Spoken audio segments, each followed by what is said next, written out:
eterna. No nos cansemos, pues, de hacer bien, porque a su tiempo segaremos si no desmayamos.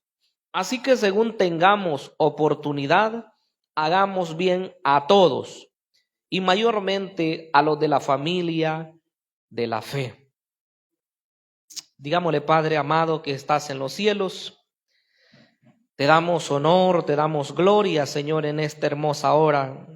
Nos rendimos bajo tu señorío, Señor, bajo tu grandeza. Somos tus siervos, mi amado Dios, que queremos hacer tu voluntad.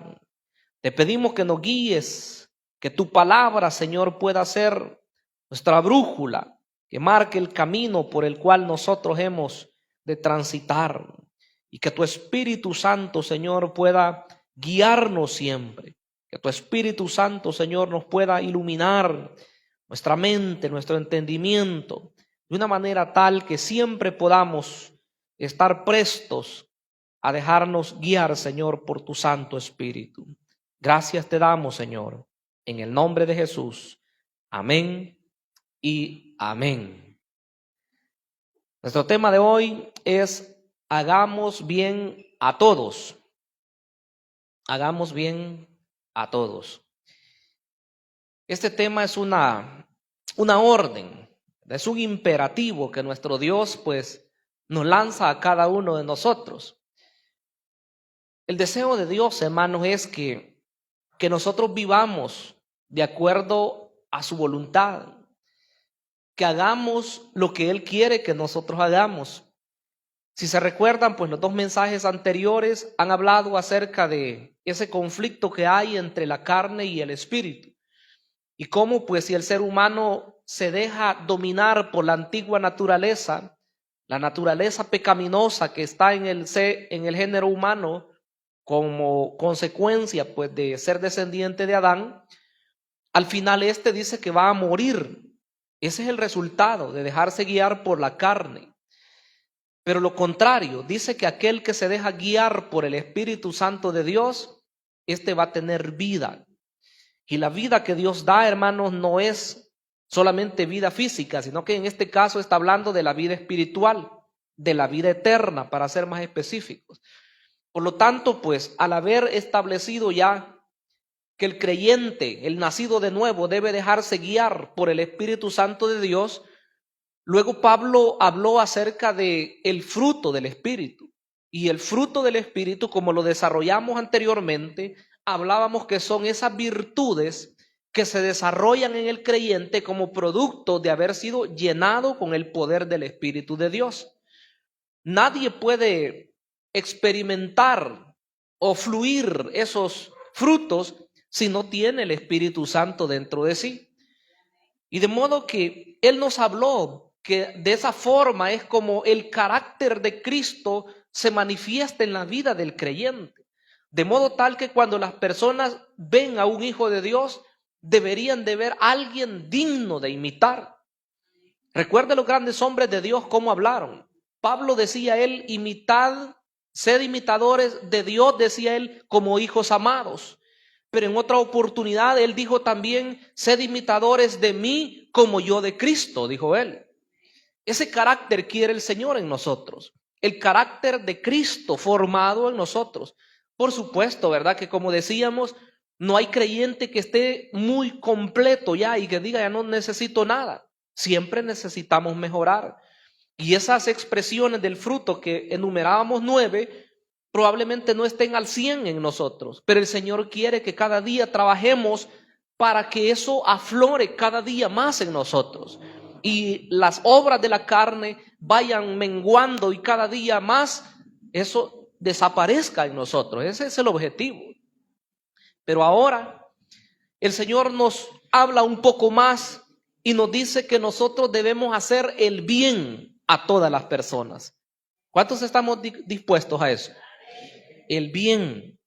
A las personas que nos tratan bien, nosotros debemos hacerle el bien.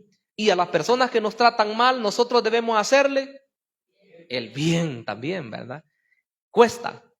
Pero el Señor dice que ese es un verdadero hijo de Dios. el que no responde mal por mal, sino que responde bien por mal. Ese es un hijo de Dios, el que cuando le hacen un mal a él responde con un bien. Entonces, en esta lista de cosas que el Señor quiere que nosotros hagamos como hijos de Dios, haciendo lo bueno, haciendo el bien para las personas, quiero enumerar 6. Voy a ir un poco rápido, aunque en algunas me voy a detener más. La primera de ellas que se menciona está en el versículo número 1. Dice que nosotros debemos de restaurar a las personas que son sorprendidas en alguna falta. Eso es algo que debe estar en nosotros. Y mire lo que dice el versículo 1. Hermanos, si alguno fuere sorprendido en alguna falta, vosotros que sois espirituales, restauradle con espíritu de mansedumbre, considerándote a ti mismo, no sea que tú también seas tentado. Mire lo que dice el Señor. ¿Le está hablando a quién? Le está hablando a los creyentes. Pero ¿a quién más le está hablando el Señor? A los espirituales. No está hablando a cualquier creyente, está hablando a las personas que están llenas del Espíritu Santo y que se dejan guiar por Él. Con eso está hablando.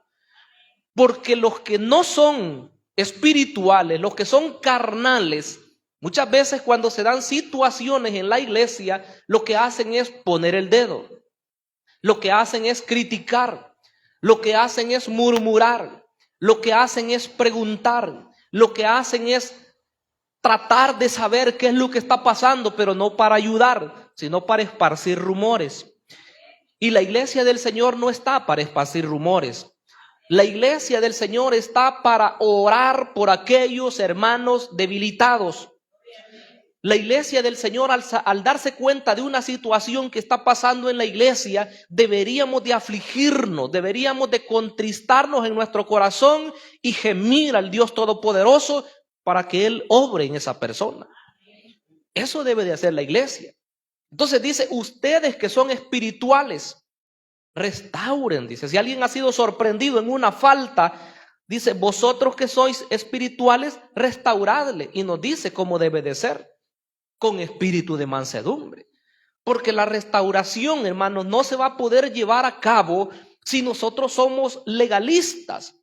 Si nosotros somos personas rígidas que creemos que nosotros no las podemos todas y como que si andamos en las nubes, ¿verdad? Y nunca nosotros pateamos el suelo. Esa restauración no se va a poder llevar a cabo, porque lo más seguro es que vamos a confrontar a la persona y la vamos prácticamente a excomulgar de una sola vez cuando eso no amerita. Note que está hablando de faltas. No está hablando de los pecados más graves que son escandalosos, que vamos a hablar un poquito de eso. Está hablando de faltas, como por ejemplo conflictos entre hermanos, algo que se dijeron, algún roce entre ellos, o algo pues que causó alguna situación que ya hay incomodidad dentro de la iglesia. Entonces dice, si alguien es sorprendido en alguna situación de esas, el que es espiritual debe de mediar. Si usted sabe que entre dos hermanos o dos hermanas hay alguna dificultad, usted puede ofrecerse como mediador, no para echarle más leña al fuego, ahí sí no, ¿verdad? El coro que cantamos es echándole leña al fuego, pero para que descienda el poder de Dios. Pero en esos casos así no hay que echarle leña al fuego, ahí tranquilo, hay que aconsejar conforme a la sabiduría de Dios. Hay que mediar y hay que decirles a las personas que el enemigo es el que está tratando de poner disensión entre unos y otros y que no es la persona, ¿verdad? Por lo tanto debemos perdonarnos, dice la palabra del Señor, las faltas. Eso dice. Entonces, esta palabra, hermanos, restaurar, viene de una palabra griega que se llama katartizo. Se usa en dos oportunidades en el Nuevo Testamento, en Mateo 4:21, cuando habla de que los discípulos estaban remendando sus redes rotas. Esa palabra es la palabra misma que se utiliza aquí, en Gálatas, bueno, en 3 sería entonces, ¿verdad? Esa palabra, restaurar, allá dice remendar, estaban remendando sus redes. Entonces, vea qué idea nos da cuando una persona está en una situación, en una falta que le ha fallado al Señor de alguna forma, esa persona está como destruida. Esa persona está con alguna situación que necesita ser restaurada, necesita ser remendado entonces, ¿verdad? Necesita ser remendada esta persona. Pero también se utiliza en 2 Corintios 13:11, donde se habla del carácter humano. Y esa cita sí quiero leerla. 13:11 de segunda carta a los Corintios. Por lo demás dice, hermanos, tened gozo, perfeccionaos. Ahí está la palabra. Consolaos, sed de un mismo sentir y vivid en paz. Y el Dios de paz y de amor estará con vosotros. Dice, perfeccionaos. Restáurense, sean personas completas, estén en una buena comunión. Y en esta carta a los Gálatas que dice restaurar a la persona, esa palabra misma es. Entonces, la idea que nos da a nosotros es de hacer volver a la persona o de poder guiarla a un arrepentimiento verdadero.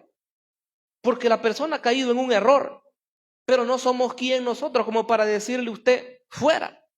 Usted ya no puede continuar en una buena comunión con Dios ni con los hermanos. Nos dice que hay que restaurarle, hay que hacerlo que se arrepienta. Quiero mencionar algo más aquí y decir que un verdadero arrepentimiento no se va a llevar a cabo si la persona no reconoce su error. Usted como espiritual puede tener todas las buenas intenciones del mundo para poder ayudar a una persona, pero si ésta no reconoce su error, nada va a pasar. Porque el arrepentimiento nace de un corazón humillado delante de Dios. Siempre lo hemos dicho que tiene que incluir el intelecto, un cambio en la manera de pensar, las emociones, sentir pesar, sentir dolor por haber ofendido a Dios o a las personas. Y tercero, un cambio de voluntad. Como quien dice, decido en este momento ya no seguir haciendo esta situación. Si he ofendido a otra persona, primero pienso, ¿verdad? Tengo que ir a pedirle perdón. Segundo, en mi corazón yo siento, ¿verdad?, que no estoy bien, estoy incómodo, ni siquiera la puedo ver a la cara. Pero luego digo, entonces tengo que levantarme, tengo que ir a buscarle. ¿Dónde le encuentro? ¿En la iglesia? ¿En su casa? ¿Dónde le encuentro? Hay que dar pasos. Entonces, eso tiene que la persona dar muestras de que de verdad necesita ser restaurada.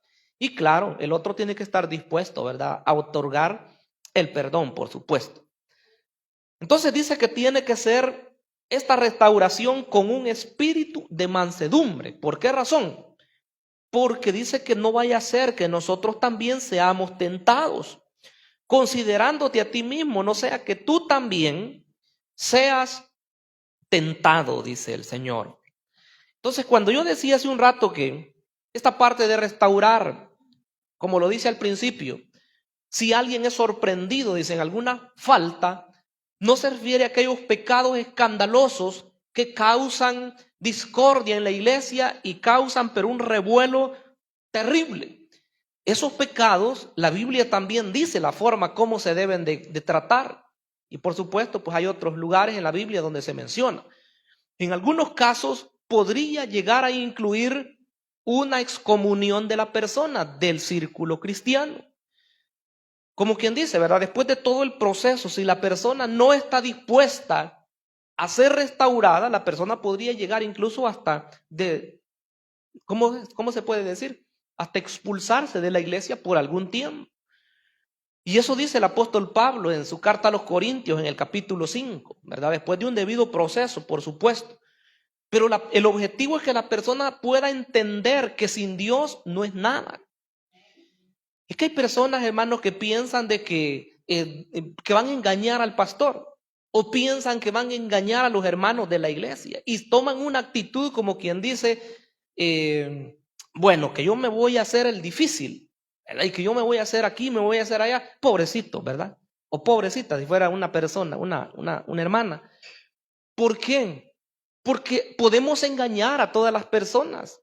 Pueden engañar a toda la iglesia, a todos los líderes, a los pastores de acá de la iglesia, pero a Dios no se puede engañar jamás. Entonces, ¿de qué serviría que nosotros finjamos? Incluso cuando una persona se arrepiente, hay que ver su caminar para ver si es cierto que ese arrepentimiento es verdadero.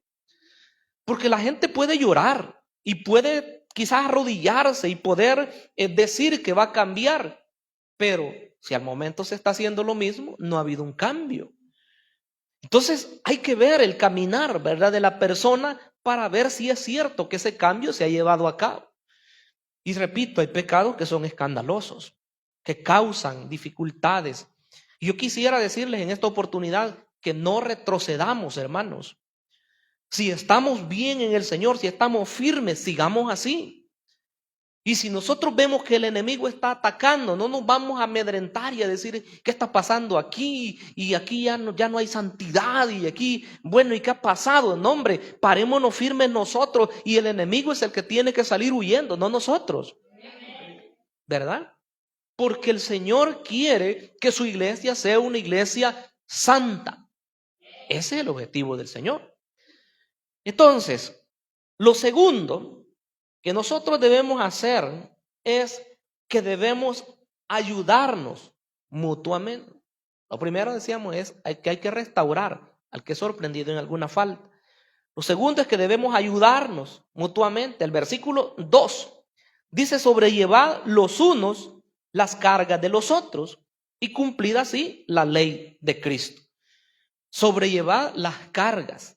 Y usted me dirá, hermano, pero si ni siquiera con las mías puedo. Porque hay momentos en los cuales le vienen dificultades a los creyentes y uno siente como que la carga es muy pesada. Pero mire, hay que descansar en el Señor. Él dijo: venid a mí los que estáis trabajados y cargados, y yo os haré descansar. Llevad mi yugo, dijo, sobre vosotros, y aprended de mí, que soy manso y humilde de corazón, y hallaréis descanso para vuestras almas. Entonces, cuando usted sienta que hay situaciones que se le salen de control, pida ayuda. Pida a algunos hermanos que le ayuden a orar. Pida a otras personas que usted considera que van a ayudar, ¿verdad?, a sacar de esa situación, y verá cómo la mano poderosa de Dios le fortalecerá y le sacará de esa situación, porque en la unión está la fuerza. Aquí sí es válido, porque entre más oramos, Dios se glorificará en su situación. ¿Cuántos decimos amén? ¿Cuántos podemos dar gloria a Dios?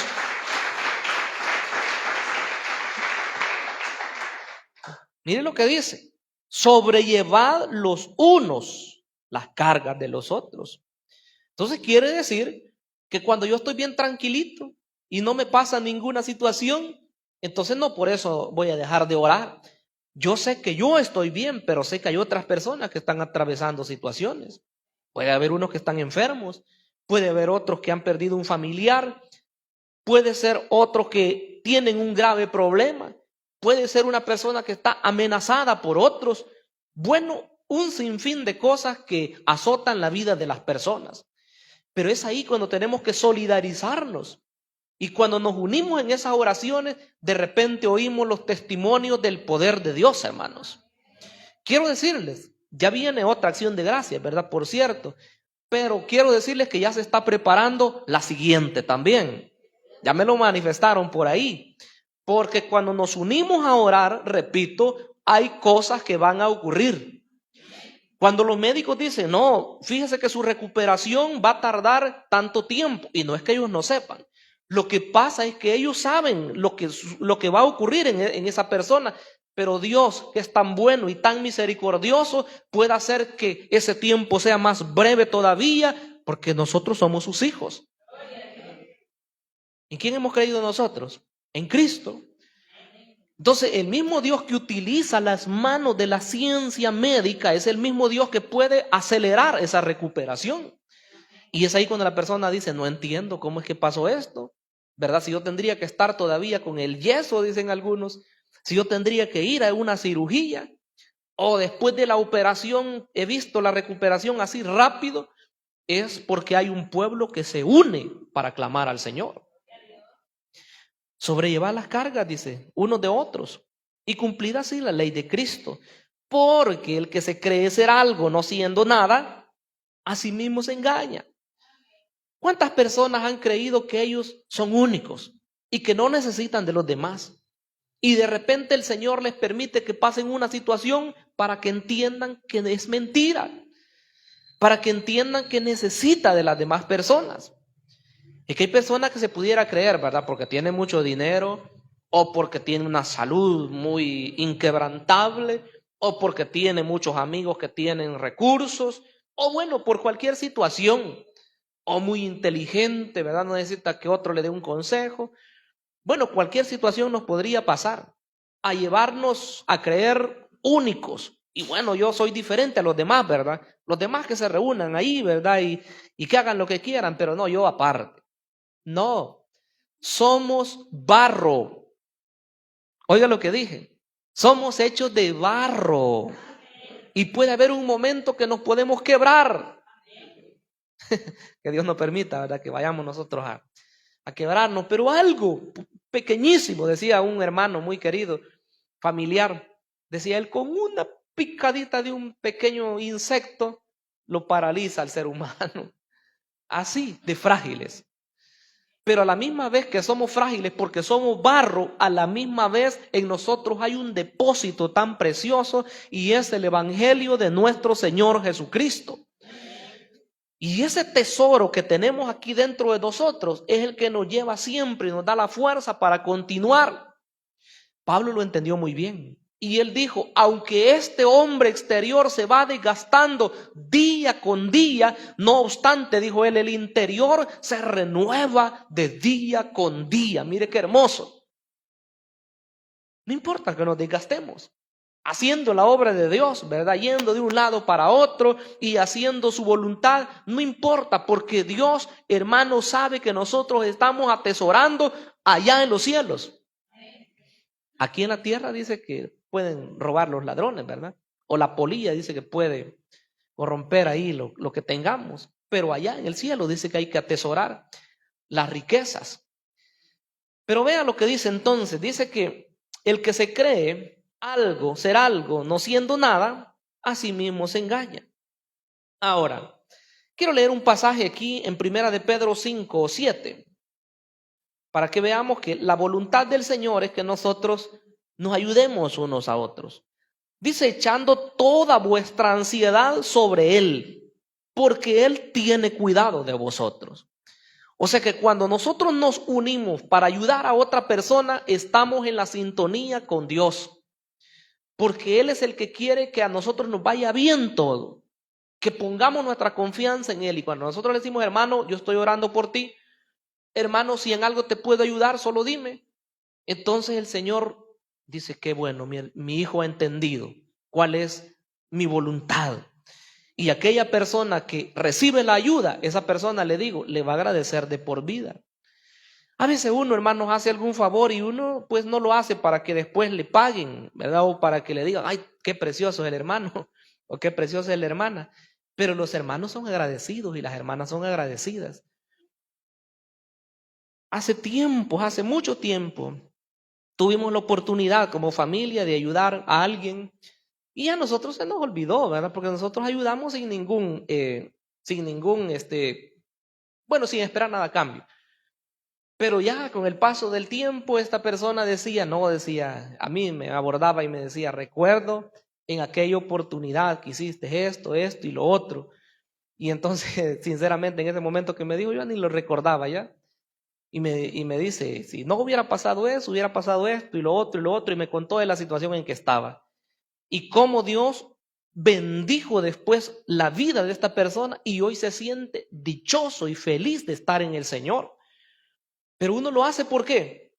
Porque lo halaguen. No, uno lo hace porque en el momento lo siente hacerlo. Puede ser ayuda económica, puede ser ayuda con alimentos, puede ser ayuda con una prenda de vestir, puede ser cualquier tipo de ayuda que la persona necesita y usted lo hizo y a usted, repito, se le olvidó. Pero esa persona vive agradecida porque sabe que en el momento que necesitaba es en el momento que recibió la ayuda. Esto es bonito, hermanos, porque cuando usted lo hace así, otras personas lo van a hacer con usted. Dios no se queda así, ¿verdad? Como quien dice, Él dio y se quedó sin nada. No, más lo bendice el Señor. Más lo bendice. Lo tercero que nosotros debemos hacer para ayudar a otras personas, para hacer bien a otros, es que no debemos compararnos con los demás. El versículo número 4 dice: así que cada uno someta a prueba su propia obra, y entonces tendrá motivo de gloriarse solo respecto de sí mismo y no en otro, porque cada uno llevará su propia carga. Esto es algo diferente. Allá en el 2 dice que hay que llevar las cargas de los otros, ayudarles. Ya lo explicamos. Pero hoy, cuando dice que cada uno llevará su propia carga, aquí está hablando de otra carga. Aquí está hablando de lo que Dios le ha dado a cada quien. Lo que Dios ha dado a nuestro hermano Manuel no es lo mismo que me ha dado a mí. Y lo que ha dado a otro, lo podríamos comparar con otros siervos o siervas del Señor. Y cada uno ha recibido algo de manera particular. Entonces, ¿por qué nosotros vamos a envidiar lo que otra persona tiene? Dice que nosotros debemos juzgar la propia obra. Cada uno someta a prueba su propia obra. Y entonces tendrá motivo de gloriarse solo respecto de sí mismo y no en otro. ¿Qué es lo que estamos haciendo nosotros en el Señor? Pensemos qué hacemos nosotros en la obra del Señor. Y usted diga, bueno, lo estoy haciendo más o menos. O lo estoy haciendo bien. O lo estoy haciendo quizás deficiente, pudiéramos decir también. Pero esa obra no la voy a comparar yo con la de otra persona. Yo estoy mejor, ¿verdad? Que fulano de tal. Nosotros que somos pastores, por ejemplo, compararnos con otros siervos del Señor. No es eso lo que nos ha mandado el Señor. O alguien entre la iglesia, ¿verdad? Entre los ministerios, decir, no, yo me va mejor, ¿verdad? Que fulano de tal. Todo lo que yo hago, 10. Y lo que hace el otro ministerio, eso no sirve. No, dice el Señor que no nos comparemos con otros. ¿Por qué? Porque nosotros somos individuales, cada quien. De cierto modo, ¿verdad? Somos únicos.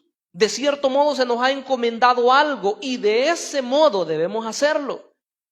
Ahora, ya entre todos, por supuesto, entre toda la iglesia, con los dones diferentes que tenemos cada quien, componemos la iglesia del Señor y vamos hacia adelante como una empresa, como células, ¿verdad? De un cuerpo, que todo el cuerpo es uno solo, pero tiene varias células. Entonces, así somos nosotros también. Dice que no se compare, que vea su obra y que se gloríe solamente de eso que ha hecho, pero nadie más. Leía a un comentarista y él decía algo como esto, que cuando seamos tentados para compararnos con otras personas, decía él, mejor veamos lo que Cristo hizo. Cuando Él vino a esta tierra, ¿qué fue lo que Él hizo? Él bien pudo decir, yo soy el Hijo de Dios. ¿Y cómo es que yo me voy a hacer como uno de ellos? ¿Y cómo que voy a ser como un siervo? Y dejar mi gloria, mi trono allá y venir. Y que me maltraten, que me golpeen, que me abofeteen, que me coronen de espinas, que me crucifiquen. ¿Cómo? No. Pero Él dejó todo eso. Y Él es el Rey de reyes y Señor de señores. ¿Qué dice Marcos 10:45? Miren lo maravilloso que nos recita el Evangelio. 10:45 del Evangelio de Marcos. Porque el Hijo del Hombre no vino para ser servido, sino para servir y para dar su vida en rescate por muchos. Miren qué maravillosa declaración. Entonces, cuando nosotros sintamos que lo que nosotros estamos haciendo no alcanza las expectativas, entendamos que Dios es un Dios misericordioso con nosotros y que nos ha encomendado una obra y que aún así no la cumplimos como debe de ser, pero Él mismo tiene a bien el poder todavía tenernos sirviéndole a Él. Y si lo viéramos desde el punto de vista como que, ay, que verdad, mi obra es excelente y es grande, ¿verdad? Y cómo me ha ido en el ministerio y todo eso, o todo lo que yo desempeño lo hago rápido y lo hago bien, entonces seamos humildes y veamos que el Señor, aún siendo el Señor de todo, Él se bajó a servir a las personas, ¿verdad? Nunca vamos nosotros a alcanzar el máximo nivel como Cristo lo hizo, porque Él es Dios. Y aún así se hizo siervo y entregó su vida por rescate por muchos. Pasemos a la parte número 4. Debemos satisfacer las necesidades materiales de los que nos enseñan. Mire lo que dice el versículo número 6, Gálatas 6:6. El que es enseñado en la palabra, haga partícipe de toda cosa buena al que lo instruye. Esta declaración, hermanos, muchas veces no es considerada como lo es, porque dice que el que es enseñado o los que son enseñados en la palabra, dice que debe de hacer partícipe de toda cosa buena a aquel que lo instruye. Ahí no hay que darle tantas vueltas al asunto. Ahí está hablando de reconocer materialmente a aquellas personas que trabajan en la obra del Señor. ¿Quiénes son ellos? Ahí están los pastores, ahí están los maestros, ahí están los evangelistas, ahí están los obreros, ahí están los misioneros que son fieles en la obra de Dios. Deben de ser sostenidos por aquellas personas que reciben la instrucción. Decía un comentarista, fácil es ver solamente la parte bonita, la parte que a mí me beneficia y dejar de lado mi responsabilidad. Porque decía él, normalmente uno dice, qué enseñanza más maravillosa o qué prédica más hermosa recibimos en la iglesia del Señor. Y se deshace en halagos, ¿verdad? La persona, pastor, lo felicito. O maestro, si es en un lugar de enseñanza, qué enseñanza más maravillosa la que usted da. O cómo es usted, ¿verdad?, en el conocimiento de la palabra del Señor. Y todos esos halagos, de cierto modo, le ayudan a uno, lo satisfacen, ¿verdad? Porque uno dice, la obra del Señor está haciéndose, dice uno, y la obra sigue avanzando. Porque el que es llamado por Dios, hermanos, trabaja por agrado al Dios Todopoderoso, ¿verdad? No está esperando que Él le diga, mira, te vamos a dar tanto de dinero, ¿verdad?, si predicas un sermón.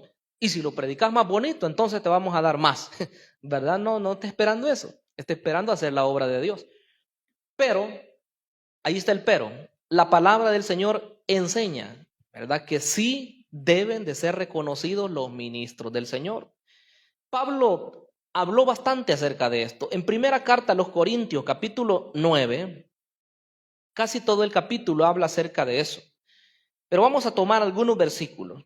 Dice el versículo número 7, primera a los Corintios 9:7.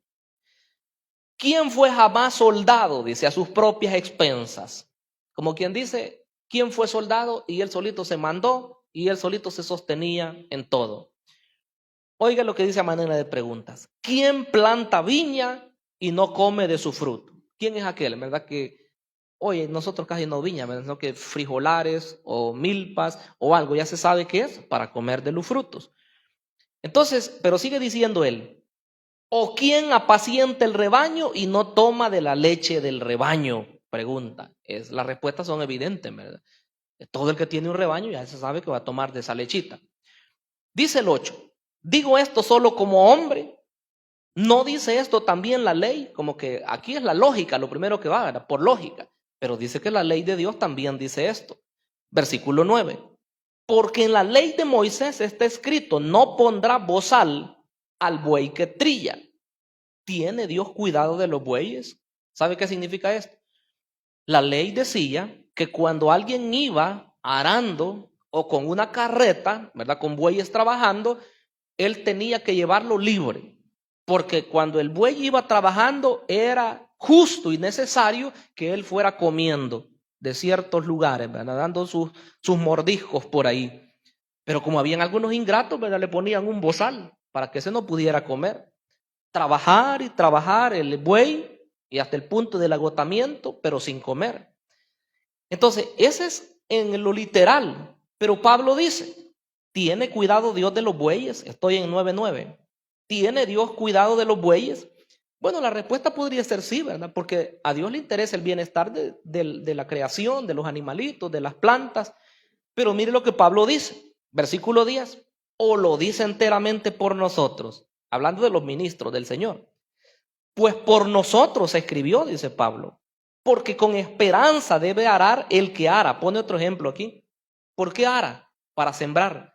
¿Por qué quiere sembrar? Porque quiere comer. Pero ¿qué más sigue diciendo?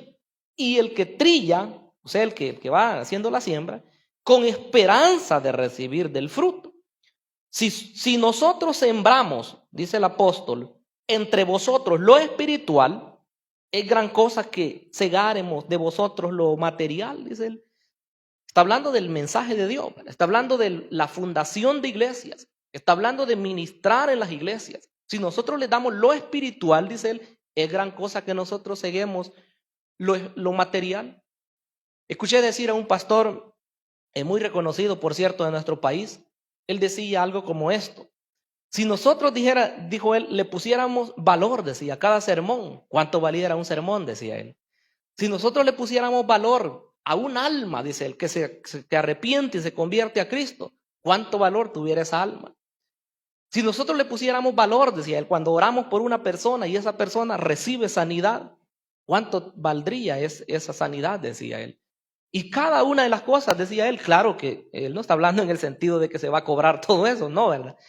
Pero en el sentido del alto valor que tiene el hacer la obra de Dios, en ese sentido lo ponía él. Entonces, viéndolo desde esa óptica, desde esa perspectiva, quiere decir que el que las iglesias aporten para sus pastores, para sus maestros, eso es lo normal, dice el apóstol, eso es lo mínimo que se pudiera hacer. Finaliza en el versículo 12, por ahí me voy a detener. Si otros, dice él, participan de este derecho sobre vosotros, ¿cuánto más nosotros? Pero no hemos usado de este derecho, sino que lo soportamos todo, por no poner ningún obstáculo al evangelio de Cristo.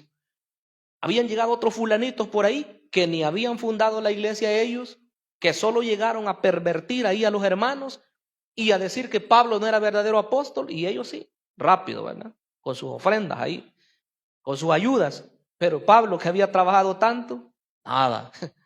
Entonces Pablo dice, no, dice, nosotros, ¿cuál fue lo malo que les hicimos? Dice ya en la carta segunda. ¿Cuál es el daño que les hicimos nosotros? Dice Pablo. ¿Será que lo dañamos nosotros al no poder tomar algo de ustedes? Dice. A veces los pastores, estimables hermanos, cometemos un error de no instruir como temas como este, por temor. Porque las personas, uno piensa que las personas van a creer que uno está pidiendo, que le den dinero, ¿verdad? Y que lo llenen. No, debe de ser por enseñar lo que la Escritura dice. Y lo mejor de esto es que cuando uno entiende que uno hace la voluntad de Dios al diezmar, al ofrendar, al dar limosna, como dice la Escritura, al proveer para los siervos de Dios, uno es bendecido, hermanos. Si hay personas a veces que no salen de una situación difícil porque no cumplen con lo que el Señor dice acerca del poder bendecir su obra. Pero aquellos que son fieles en ofrendar, en diezmar y ayudar a otras personas, esas personas no les falta nada. ¿Cuántos lo han experimentado? Yo sé que varios, ¿verdad? Muchos de acá son fieles con el Señor. Porque ese es el punto principal. Cuando uno lo hace, uno lo entrega al Señor. Eso fue desde el Antiguo Testamento y eso es en el Nuevo. ¿Verdad? Uno no está diciendo, para fulano de tal lo voy a dar yo. O para la fulana de tal. No, uno lo da al Señor. Y ese fondo se va a ver dónde se va a distribuir, dónde se va a usar. Hace poco oí una situación y uno a veces no deja de incomodarse de cierto modo, pero hay que saberlo sobrellevar también. Porque hay personas que rápido ponen el dedo en la llaga, ¿verdad? Cuando hay alguna situación, y ellos son los que menos participan en poder ayudar en la iglesia del Señor, hablando financieramente. Entonces se fijan en las necesidades y aquí se debería de hacer esto, se debería hacer lo otro, pero ellos no mueven ni un dedo, ¿verdad? Esas recomendaciones fueran bonitas de las personas que están activas, ¿verdad? Que todo eso, porque entre más, hermanos, cumplimos fielmente con esto que estamos hablando de las finanzas, la obra más avanza. Hay para los ministros del Señor, hay para ayudar a las viudas, hay para ayudar a los que están enfermos, y así debe de ser la obra de Dios, ¿verdad? Pero todos debemos cumplir con ese mandato que dice la palabra del Señor. Ahora, avancemos un poquito. 1 Timoteo 5:18, solamente este versículo acerca de este punto. 5:18 de 1 Timoteo. Mire lo que dice. Pues la escritura dice, no pondrá bozal al buey que trilla, y digno es el obrero de su salario. Nuevamente Pablo lo vuelve a enfatizar, ¿verdad? Es lo que ya hablábamos. Pero veamos el punto número 6. Punto 5. Debemos saber que vamos a cosechar lo que sembramos. ¿Cuántos sabían eso? Si sembramos maíz, ¿qué vamos a cosechar? Maíz. Si sembramos frijoles, no nos va a salir otra planta, ¿verdad? Lo que sembramos, eso cosechamos. Pero mire lo que dice el apóstol. Gálatas 6:7. No os engañéis, Dios no puede ser burlado, pues todo lo que el hombre sembrare, esto también segará. Ya en la parte espiritual. Porque el que siembra para su carne, de su carne segará corrupción. Mas el que siembra para el espíritu, del espíritu segará vida eterna. Entonces, ¿qué estamos sembrando nosotros hoy en día? No me diga maíz, no me diga frijol, no me diga si usted siembra algún grano. ¿Estamos sembrando para la carne o estamos sembrando para el espíritu? Piénselo usted, ¿verdad? Y si nosotros estamos sembrando para el espíritu, gloria a Dios. Porque llegará el día cuando dice aquí que vamos a cosechar. Si es posible, ya usted está recibiendo las bendiciones de dedicarse a la obra del Señor, de ayudar a otros, de ir a visitar personas cuando están enfermas, de darle palabras de aliento, de orar por esas personas, de darle alguna ayuda cuando necesita, como decíamos hace un rato. Estoy más que seguro que si usted es así, Dios lo tiene bendecido, de eso no hay duda. Sí, y como lo dije la vez anterior, nadie puede decir, no, es que hermano, a mí no me sobra la comida en mi casa, por ejemplo. Es que yo no tengo, ¿qué tanto, verdad, que dar? No, si con un poquito que uno pueda dar a otra persona, eso es bendición. El Señor llegó al punto de decir que alguien que tenga 2 camisas le puede dar una a otra persona. Mire cómo dijo el Señor. Si dieres a alguien, dice, un vasito de agua, dice el Señor. O sea que no es necesario ni una bebida, ¿verdad? Carbonatada o algo que valga bastante. Un vasito de agua, dice, le das a una persona. Quiere decir que vamos a tener recompensa si estamos haciendo la obra del Señor, hermanos. Pero el que está haciendo lo malo, el que está cometiendo pecado, el que está encubriendo cosas, si no se arrepiente, también va a recibir su pago. De eso no hay duda, porque así dice, lo que siembra, cosecha, ¿verdad? Entonces es de ser cuidadosos con esto, porque no queremos nosotros destrucción para nuestra vida. Ahora, ya el apóstol habló en el capítulo 5 de todos los tipos de pecados que hay. En 1 Corintios 6:9 también dice una lista, ¿verdad? Y dice que todos los que practican esas cosas no heredarán el reino de Dios. Entonces no podemos engañarnos, ¿verdad? Todas esas listas grandes que están ahí de pecados, cada persona debe de estar cuidadosa de que eso no está en él, no está en ella, que está muy lejos. Y finalicemos. Número 6. No debemos cansarnos de hacer el bien. ¿Cuántos se cansaron ya? No, ¿verdad? Aquí no es amén. Aquí es no. No nos hemos cansado. Yo dije la vez anterior, hay personas que dicen, ya me agarraron de base. Y tantas cosas buenas que yo hago, pero a mí me pagan con mal. Ya no, hoy sí, me van a conocer. Ya perdió. Ya perdió. Porque lo sacaron de sus casillas. Lo sacaron de la bendición. Hay gente que es aprovechada y hay gente que hace mal y aunque le estén haciendo bien, sigue haciendo mal. Esa persona va a recibir su recompensa. Pero si usted sigue haciendo lo bueno y lo bueno y lo bueno, yo estoy seguro que Dios no es injusto. Dios no es injusto. No nos cansemos, dice el 9, pues de hacer bien, porque a su tiempo segaremos, o sea, cosecharemos, si no desmayamos. Ahí está el punto principal, si no desmayamos. Así que, según tengamos oportunidad, hagamos bien ¿a cuántas personas? A todos. Y mayormente ¿a quiénes? A los de la familia, de la fe. Hermanos, si vamos a ayudar, comencemos por los creyentes. Si vamos a hacer algo bueno, veamos las necesidades de lo que tienen nuestros hermanos primero. Y después nos comenzamos a extender con otras personas, ¿verdad? Porque el Hijo de Dios no mira barreras. No dice, aquí voy repartiendo, ¿verdad? Aquí yo traigo una ayudita, ¿verdad? Y mis hermanos, aquí está una casa de un hermano, aquí está otra. No, él no es hermano, así que él no lo salto, no le doy. No, ¿verdad? La ayuda debe de ser para todas las personas. Y la gente se van a admirar también y van a decir, miren, ellos no tienen barreras, ellos no tienen fronteras, no miran solo por los de ellos.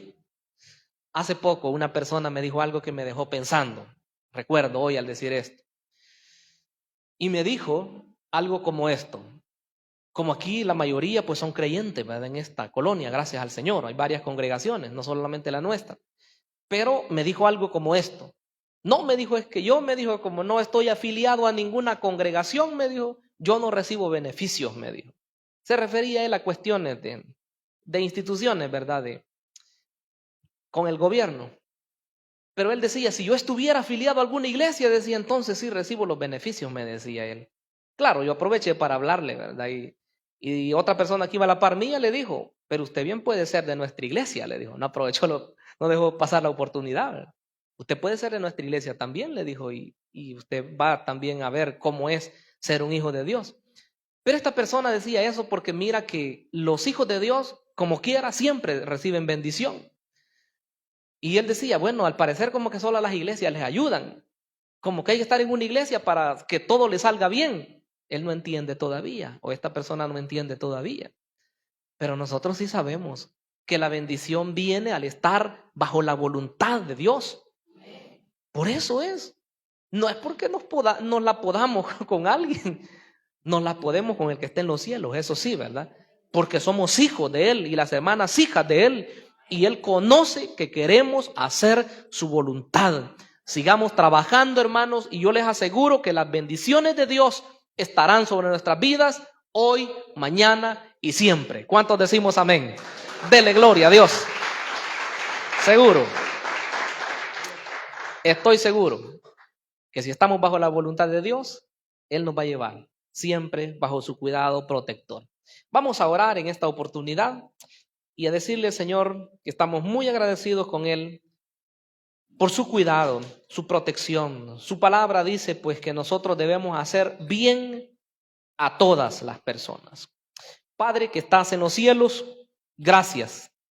En esta oportunidad, Señor, hemos reconocido que tú nos mandas como hijos tuyos, como creyentes llenos del Espíritu Santo, a poder, Señor, ministrar a otras personas, a poder llevar, Señor, tu evangelio de manera práctica, no solamente con palabras, no solamente con nuestra voz, sino más bien, Señor, con acciones.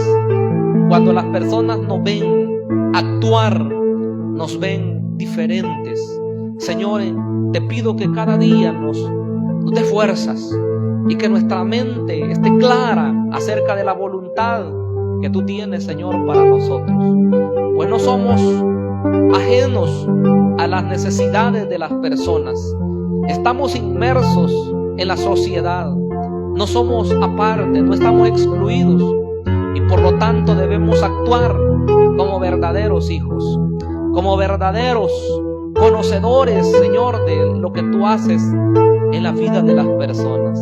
Que cambias la forma de pensar, que cambias la forma de sentir y la forma de actuar. Señor amado, glorifícate. Que cada uno, Señor, de los miembros de esta congregación y los que nos ven a través de las redes, podamos ser creyentes solidarios con las necesidades de las personas. Mi Rey, mi Dios, glorifíquese en gran manera, mi Dios. Haga obras maravillosas en cada uno de nosotros. Se lo pedimos, Señor, en el nombre maravilloso de Jesús. Amén y amén. Gloria a Dios. Amén.